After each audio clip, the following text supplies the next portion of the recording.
Hello students, today in this video I'm gonna explain you chapter 1 in civics and the chapter name is democracy. Democracy का Hindi meaning होता है जनतंत्र. So let's see what are the key points which we are going to discuss.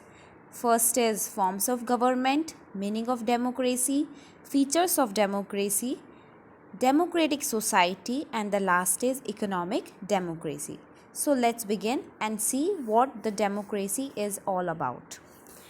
India became free from British rule on 15 August 1947. We all know that India became free on 15 August 1947. So after independence, our Indian leaders chose to adopt parliamentary form of democracy. यानी कि उन सब ने unanimously यानी कि एक साथ सब ने एग्री होकर ये डिसाइड किया कि वो अपनी कंट्री में कौन सी फॉर्म लेकर आएंगे डेमोक्रेसी की, parliamentary form of democracy.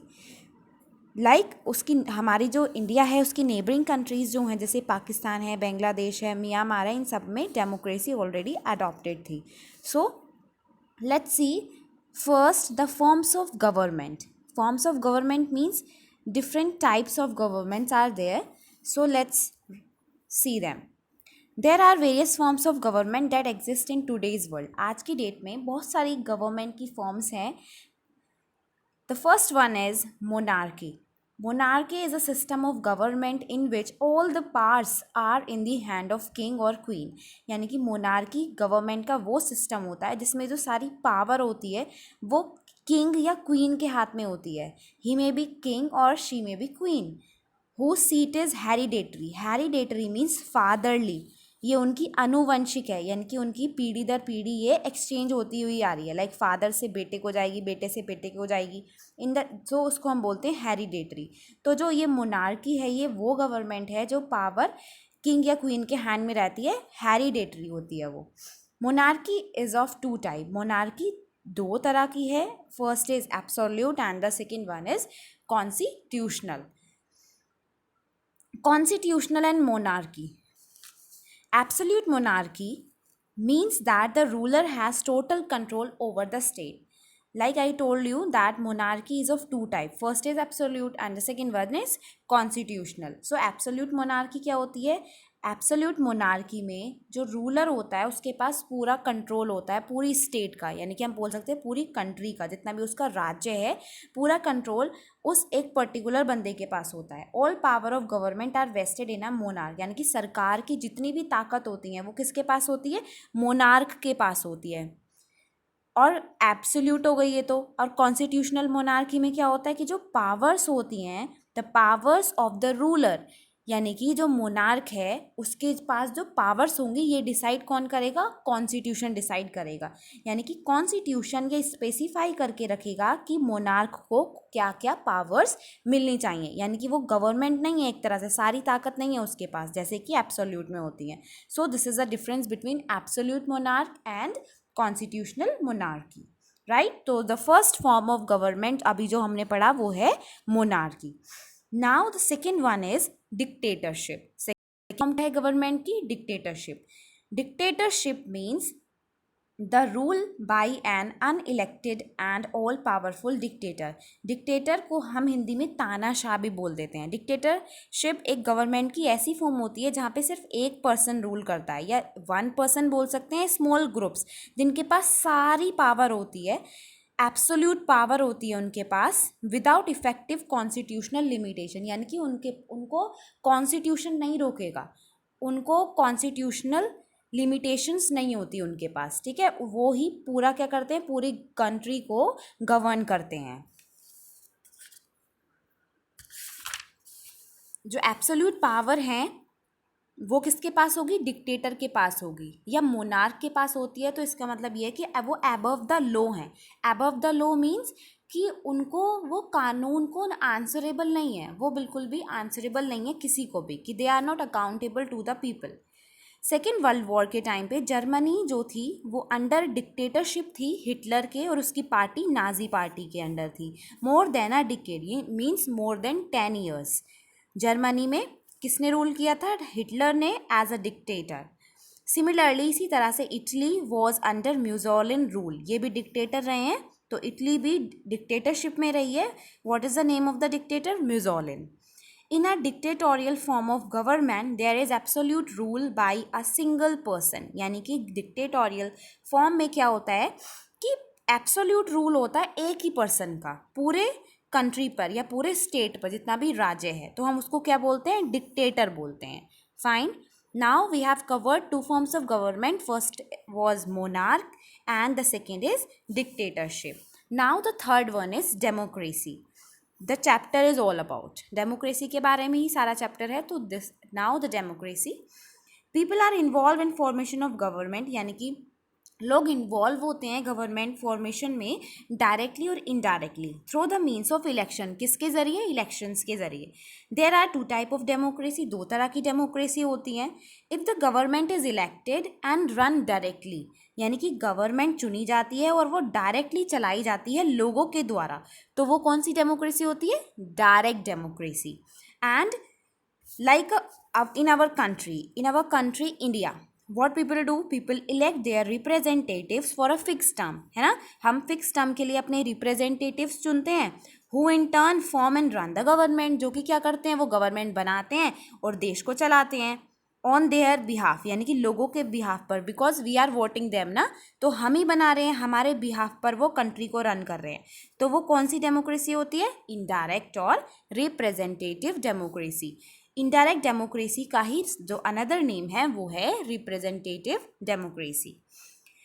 In several countries president is also directly elected by the people, यानी कि कंट्रीज में जो प्रेसिडेंट है वो भी डायरेक्टली इलेक्ट किया जाता है लोगों के द्वारा. उसको कौन सी गवर्नमेंट बोलेंगे? Presidential form of government. जहाँ पर लोगों के द्वारा प्रेसिडेंट डायरेक्टली चुना जाता है, वो गवर्नमेंट की फॉर्म होती है presidential form of government. Like at present United State of America में प्रेसिडेंशियल फॉर्म ऑफ गवर्नमेंट है.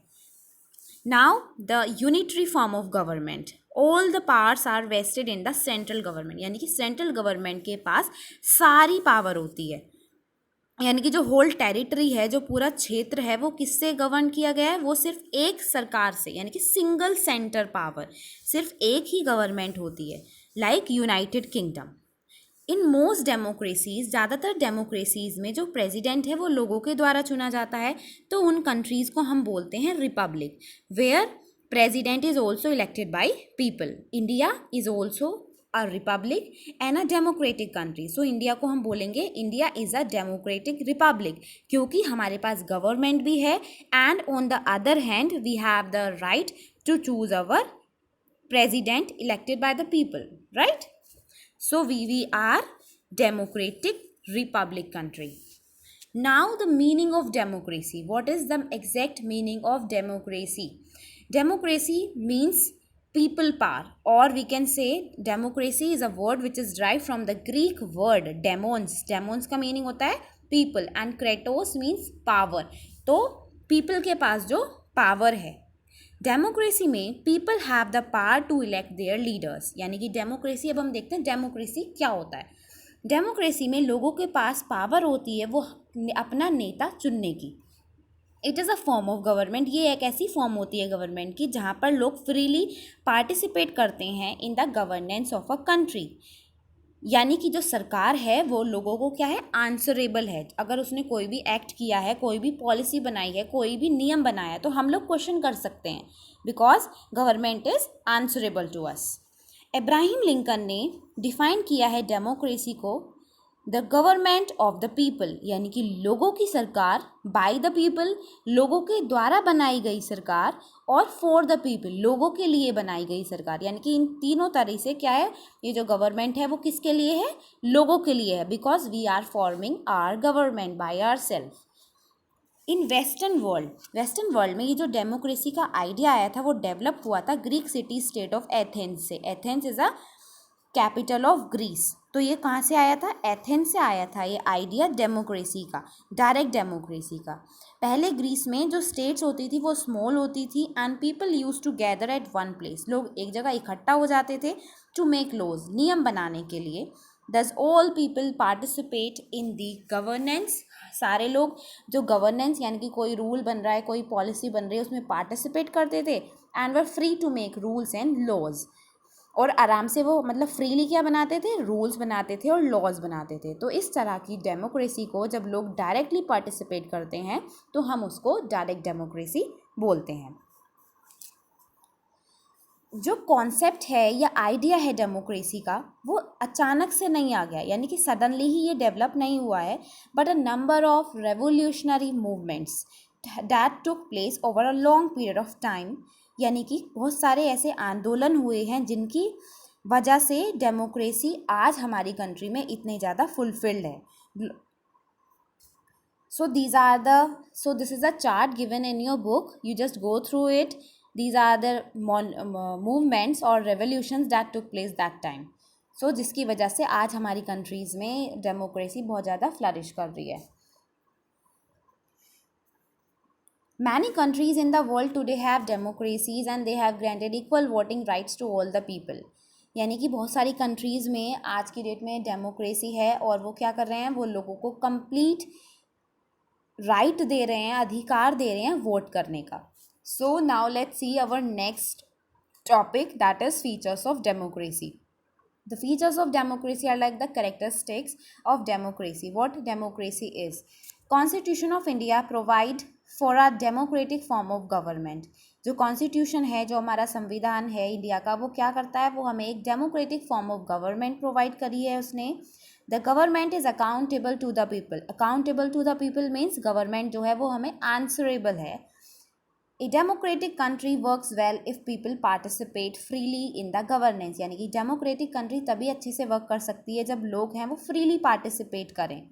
जो गोल है हमारे कॉन्स्टिट्यूशन का वो ये है कि एक ऐसी डेमोक्रेसी हो जहाँ पर लोग बिल्कुल फ्री हों. Means to establish democracy, socialism and secularism. Socialism means समाजवाद एंड सेक्युलरिज्म मीन्स कि हम फ्री हैं, हम कोई भी अपना धर्म अपना सकते हैं. तो हमारा कॉन्स्टिट्यूशन हमें ये गोल्स प्रोवाइड करता है और इन गोल्स को प्रोवाइड कराने के लिए उसने हमें कुछ टूल्स दिए हैं, रिलायबल टूल्स दिए हैं.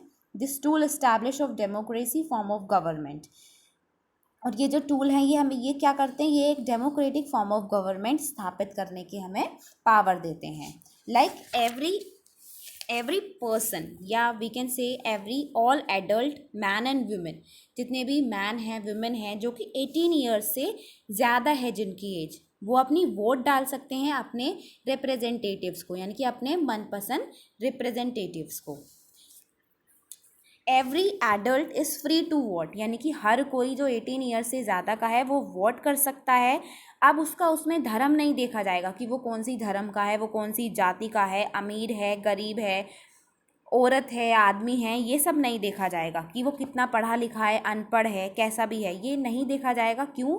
क्योंकि हमारी सरकार, हमारी गवर्नमेंट ने, हमारे कॉन्स्टिट्यूशन ने हम ये सबको अधिकार दिया है कि सब वोट कर सकते हैं. तो ये जो एडल्ट्स होते हैं ये फ्री हैं वोट करने के लिए. ना उनका धर्म देखा जाएगा, ना उनका स्टेटस देखा जाएगा, ना उनकी कास्ट देखी जाएगी, ना उनका एजुकेशन देखा जाएगा. तो इसको बोलते हैं universal adult franchise. Universal adult franchise क्या होता है, ये इंश्योर करता है कि सारे जो पीपल हैं उनको एक तरीके से यानी कि इक्वली ट्रीट किया जाए. Every adult exercise 1 vote only, यानी कि हर किसी की 1 वोट होती है विच ही और शी कास्ट इन फेवर, जो कि वो डाल सकते हैं अपने जो उनको कैंडिडेट चुनना है जिसको वो चाहते हैं कि वो बन जाए. ही मे बी द प्रधान of the village, he may be the CM, right. तो क्या करेंगे, जो भी हमारा जो कैंडिडेट होगा जिसके हम फेवर में हैं हम दे सकते हैं उसको वोट. एक वोट सबकी होती है. तो हम बोल सकते हैं कि जितने भी एडल्ट्स सबके पास इक्वल राइट है. नाउ ये तो थे फीचर्स ऑफ डेमोक्रेसी के. Now democratic society. Democratic society क्या है, when people enjoy the right to elect and remove their leaders, यानी कि जब लोग अपना नेता चुन सकते हैं, अपने नेता को हटा सकते हैं, उसको क्या बोलेंगे, पॉलिटिकल डेमोक्रेसी. डेमोक्रेटिक कंट्री में जैसे हमारी इंडिया है, इक्वलिटी और इनइक्वलिटी, यानी कि लोगों को इक्वल भी ट्रीट किया जाता है और दूसरे हाथ पे उन्हें इनइक्वलिटी भी फेस करनी पड़ती है. तो जैसे वन हैंड पे अगर हम बात करें, on one hand there is equality in the form of universal adult franchise. एक तरह से हम बात करें तो यूनिवर्सल एडल्ट फ्रेंचाइज, अभी क्या बताया था, यूनिवर्सल एडल्ट फ्रेंचाइज इंश्योर करता है कि सारे पीपल एक मतलब बिल्कुल समान ट्रीट हों, इक्वली ट्रीट हों। और दूसरे हाथ पे क्या है कि इक्वलिटी है हमारी कंट्री में, लोगों का स्टेटस देखते हैं, है ना, उनकी इनकम देखते हैं, आदमी है औरत है, ये सब चीज़ें देखी जाती हैं। तो हम बोल सकते हैं कि हमारी कंट्री में इनइक्वालिटी भी बहुत ज़्यादा है। और सबसे जो ज़्यादा इनइक्वालिटी है वो है कास्ट सिस्टम की, जातिवाद बहुत ज़्यादा है। जो शहरों में लोग रहते हैं, the people living in urban areas are mostly unaffected, यानी कि शहरों में किसी को कोई फ़र्क नहीं पड़ता, है ना, वो वहाँ पे बहुत ज़्यादा एक तरह से कोई भी अनइफेक्टेड नहीं है वहाँ पे। और जो रूरल एरियाज़ में रहते हैं, जो गाँव में रहते हैं, उन पे बहुत ज़्यादा इफेक्ट पड़ता है, यानी कि बहुत ज़्यादा जातिवाद होता है। अगर हम बात करें, in other words we can say there should be no discrimination of any kind in a democratic society. देखो, अगर डेमोक्रेटिक सोसाइटी है तो यहाँ पर कोई भी डिफ्रेंशिएशन नहीं होना चाहिए एक दूसरे के बीच में, राइट, क्योंकि अभी हमने बात करी कि सब इक्वली ट्रीट होने चाहिए, बट नो, ऐसा नहीं है। अनटचेबिलिटी भी बहुत ज़्यादा है कास्ट सिस्टम को लेकर। सो जो जितने भी ऑल मैन एंड वुमेन हैं, हर किसी को इक्वल अपॉर्चुनिटीज़ मिलनी चाहिए, है ना। ऐसा होता है कि लेडीज़ भी वर्क करती हैं, मैन भी वर्क करते हैं, बट मैन को ज़्यादा पे किया जाता है, तो ये सब नहीं होना चाहिए, ये डिस्क्रिमिनेशन है, this is a kind of discrimination. Beside the constitution also states, हमारा कॉन्स्टिट्यूशन ये भी कहता है कि जाति को लेकर, किसी के धर्म को लेकर, किसी का लड़का या लड़की को लेकर, कहाँ उसका जन्म हुआ, ये सब चीज़ें हमें इग्नोर करनी है। हमें ये किसी को इसी मतलब इन सारे पैरामीटर्स पे हम कंपेयर नहीं करेंगे। In addition, everybody is entitled to access public places, हर किसी का हक है कि जो पब्लिक प्लेसेस हैं वो यूज़ करे, जैसे मंदिर है, टैंक्स हैं, वेल्स हैं। तो अगर हमें एक डेमोक्रेटिक सोसाइटी चाहिए जहाँ पे हर कोई इक्वली ट्रीट हो, तो हमें इन सब चीज़ों को इग्नोर करना है। We have to treat everybody as equal as we are. Now the last one is economic democracy. Economic democracy जो कॉन्सेप्ट है इकोनॉमिक डेमोक्रेसी का, recognise by the Indian constitution, poverty is a curse. एक तरह से poverty जो है, poverty means गरीबी। गरीबी क्या है? गरीबी एक तरह से एक अभिशाप है। If real democracy is to be establish, अगर वास्तविक में अगर हमें डेमोक्रेसी को स्थापित करना है ना, तो इकोनॉमिक डिस्पैरिटीज़ को हमें बिल्कुल भूल जाना है, यानी कि जो हम लोगों को ट्रीट करते हैं equal unequal. Our constitution guarantees equality to people, यानी कि जो हमारा संविधान है वो गारंटी देता है। क्या गारंटी देता है? कि जो सारे जो लोग हैं इंडिया में, वो कैसे ट्रीट किए जाएंगे? इक्वली ट्रीट किए जाएंगे। गवर्नमेंट ने बहुत सारी ट्राई किए हैं, बहुत सारे प्रयत्न किए हैं, जैसे इम्प्लीमेंट करने के लिए। क्या इम्प्लीमेंट करने के लिए? कि सारे जो लोग हैं कंट्री के वो इक्वल रहें, उनका जो स्टेटस है वो सेम ही कंसीडर किया जाए। तो उसने क्या किया है? इन दो तरीक़ों से ये सारे चीज़ें ट्राई करी हैं। जैसे कि पहला उसने क्या किया, हमारी गवर्नमेंट में लॉ बना दिए, नियम बना दिए, और दूसरा बहुत सारे गवर्नमेंट वेलफेयर प्रोग्राम्स चलाए हैं जिससे कि लोगों को इक्वली ट्रीट किया जाए। Government is trying hard to bring back poverty stricken people, यानी कि सरकार भी बहुत ज़्यादा प्रयत्न कर रही है कि जो गरीब लोग हैं हमारी सोसाइटी में, उनको अच्छे से ट्रीट किया जाए, यानी कि उनको वापस से, जो बहुत ज़्यादा पिछड़ गए हैं, बहुत ज़्यादा गरीब हैं, उनको एक लेवल पर ले आएँ। जो आर्टिकल 15 है हमारा इंडियन कॉन्स्टिट्यूशन में, ये make provision to treat people equally and with dignity, हर किसी को इक्वली ट्रीट करता है। ये कौन सा हमारा आर्टिकल बोलता है? Article 15 of Indian constitution. Government has try to enforce equality as mention in the constitution through different laws, यानी कि बहुत सारे नियम बनाए हैं हमारी सरकार ने कि इक्वल रहें सारे लोग। और जो डिसएडवांटेज सेक्शंस है हमारी सोसाइटी, यानी कि बहुत ज़्यादा जो पिछड़े वर्ग हैं उनके लिए, तो सरकार ने एक स्कीम चलाई है, मिड डे मील स्कीम।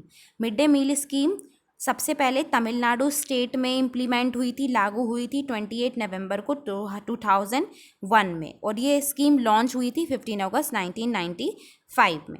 तो इस स्कीम के बहुत ज़्यादा इम्प्रेसिव रिजल्ट्स आए हैं। वो क्या हैं? जैसे कि जो गर्ल्स हैं, गर्ल चाइल्ड जो हैं, वो स्कूल में बहुत ज़्यादा उनके जो नंबर्स हैं वो बढ़ गए हैं, यानी कि लोग अपनी बेटियों को भी स्कूल भेजने लग गए हैं, बिकॉज मिड डे मील की स्कीम इम्प्लीमेंट हुई है। उनको कुक्ड लंच मिलता है दोपहर के टाइम पे, मतलब पका पकाया उन्हें खाना मिलता है। And enrolment of number of poor children, और जो गरीब बच्चे हैं और वो भी बढ़ गए हैं स्कूल्स में, जो हमारे जो एलिमेंट्री स्कूल्स हैं। Children who fail to attend the classes earlier are more regular now, यानी कि मिड डे मील स्कीम की वजह से क्या था, जो बच्चे पहले क्लास अटेंड नहीं कर पाते थे वो अब रेगुलर हो गए हैं, और कुछ बच्चों ने स्कूल आना डेली इसीलिए स्टार्ट किया है कि क्या है, वहाँ पर कुक्ड लंच मिलता है, खाना मिलता है। The programme also help to reduce caste distinctions, यानी कि इस स्कीम के बाद क्या हुआ कि लोगों के बीच में कास्ट का जो जातिवाद, एक तरह से जो उनके अंदर भावना थी, वो भी कम हो गई।